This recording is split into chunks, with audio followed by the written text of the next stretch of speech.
안녕하세요. 마이멘토의 새로운 MC 김소희입니다. 오늘부터 마이멘토의 토크 콘텐츠를 우리 멘토님들과 함께 진행하게 되었는데요.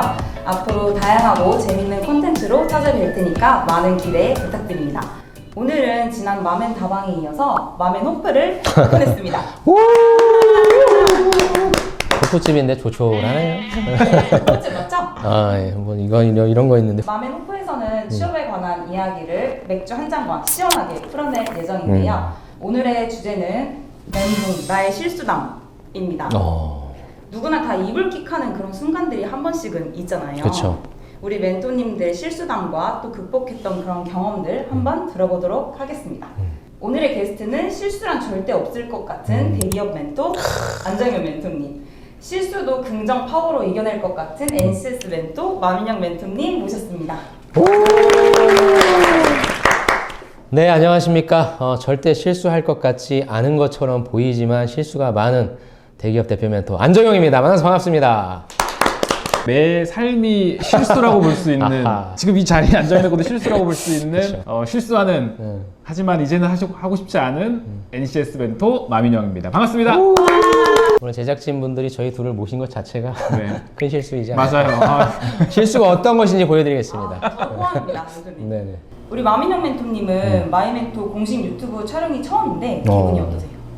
조금 떨려요. 원래는 유튜브는 이전에도 안정현 멘토님도 마찬가지지만 뭐 개인 채널이든 여기저기 나가서 많이 했었는데 또 새로운 이 환경에서 새롭게 시작하는 자리니까 굉장히 떨립니다. 그래서 저는 이 두 분만 믿고 가야겠다고 다시 한번 또 실수하지 말아야겠다고 생각하고 있었습니다. 근데 마멘토님이 말씀만 이렇게 하시지 저희가 그냥 믿고 가면 되는 것 같아요. 편안하게 그냥 가시면 됩니다. 저는 누구만 믿겠어요. 네. 버스를 한번 태워드리도록 하겠습니다. 버스? 좋은데? 평소에는 네. 두 분 취업에 관한 그런 멋있는 이야기들, 진지한 이야기들은 굉장히 많이 하셨을 텐데 실수, 멘붕 이런 거는 사실 하기도 힘들고 이런 걸 한다고 들으셨을 때 어떤 기분이셨어요? 일단은 뭐 사람인 이상 실수를 할 수밖에 없는 것 같고요. 근데 이제 저희가 하게 되는 일에서 실수를 하면 저희는 어떻게 보면 합격해야 될 사람이 불합격하게 되는 거니까 그래서 그런 경우는 이제 큰일 나죠. 근데 저 같은 경우에 가장 대표적인 이 일을 처음 했을 때 실수가 뭐였냐면 은행을 준비하는 그 친구였는데 제가 깜빡하고 B은행 거에 대한 신나는 기업 분석을 하고 그걸 가지고 이제 취업 컨설팅을 해야 되는 경우가 있었는데 제가 말을 하면서 약간 좀 이상한 거예요, 느낌이.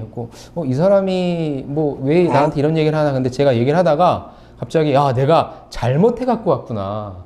그럼 제가 이 상황을 모면해야 되잖아요. 근데 전 참 개인적으로 머리가 좋은 것 같아요. 어떻게 했냐? 어떻게 했을 것 같아요? 여기도 해봐라? 이렇게? 여기도 해봐라. 네. 기업 분석에서 제일 중요한 건 뭐야? 경쟁사 분석이야. 경쟁사 분석을 이렇게 해야 되는 거 아니겠니?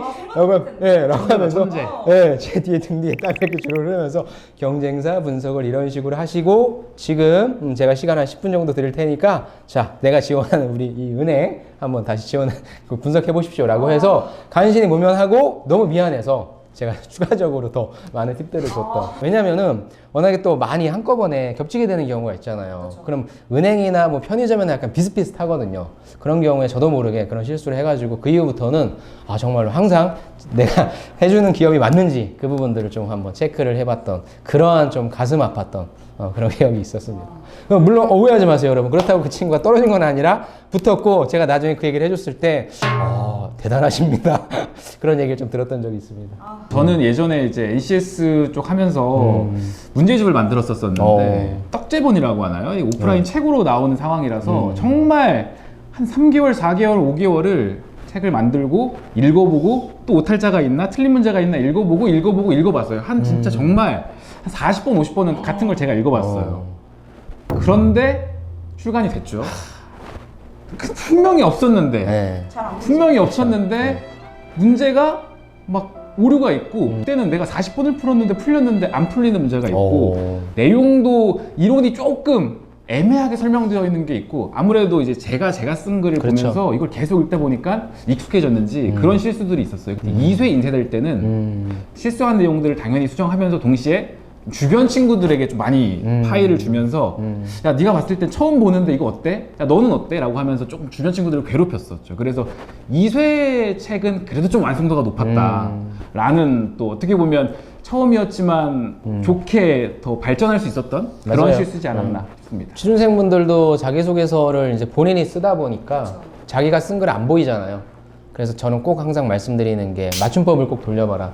근데 그 돌리면 되는데 또 안 돌려요. 그 시간이 또 아깝다고 귀찮다고. 그래서 여러분들도 좋은 말씀 해주셨으니까 내가 쓴 글은 실수가 잘 안 보이니까 꼭 맞춤법은 돌리시는 게 안전할 겁니다. 네, 본격적으로 하고 있는 거 아니에요? 본격적으로 뭐 긴장하신 것 같으니까 한잔하시고. 두 분도 신입사원이셨던 시절도 있으시고 신입사원일 때 좀 멘붕인 경험이 사실 조금 많잖아요. 그렇죠. 네, 이런 경험 혹시 있으신가요? 저는 제일 멘붕 왔었던 때가 제가 인사팀에서 일을 할 때인데 그때가 이제 제가 고용보험 관련해서 이제 그거 처리하는 그거였는데 제가 회사 들어가서 정말로 못했던 게 뭐냐면 전표를 치는 거였어요. 저는 그 전표 치는 게 너무 이해가 안 되더라고요. 뭐 알려주긴 하는데 근데 이제 저를 알려주셨던 분이 좀 약간 무서운 분이셔서 이미 소문이 좀 나서 전표 틀리면은 혼날 거고 다시는 안 알려줄 거니까 그러니까 그런 얘기를 들으니까 오히려 제가 더 딱딱하게 얼었던 것 같아요.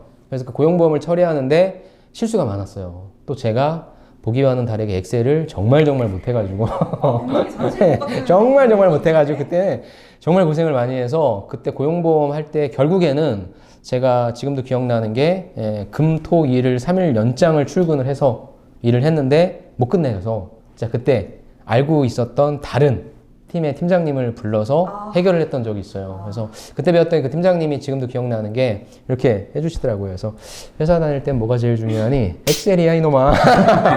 그러면서 소주 한 잔을 사주시면서 그때부터 엑셀을 조금씩 연습했었고 그분의 그런 걸 보면서 진짜 아무도 없더라고요. 저를 도와주실 분이. 예, 그래서 저도 나중에 선배가 되었을 때 그런 후배를 좀 도와줄 수 있는 넉넉한 선배가 되자라는 마음만 먹었다는 거. 저는 뭐 제 입으로 얘기하긴 그렇지만 마음은 일단 제가 먹었다는 거. 네. 이렇게까지. 그래서 사실 회사 들어가면 이 업무라는 게 지금 생각하면 아무것도 아닌데 내가 회사원이야? 내가 이제 학생은 아닌 거야? 라고 하면 다 어려워 보일 수 있잖아요. 그래서 좀 저도 그랬던 아픈 기억. 하지만 저를 성장시켰던 기억이지 않을까라고 또 재수없게 이렇게 또 포장을 해버렸네요. 죄송합니다. 반대로 엑셀을 너무 잘하게 됐을 때 발생하는 실수 100명도에 100명도. 김대리아가 아니라 롯데리아 롯데리아를 먹을 수 있다라고 갖는 크리티컬한 실수 방송으로 가는 것 같아. 정말 크리티컬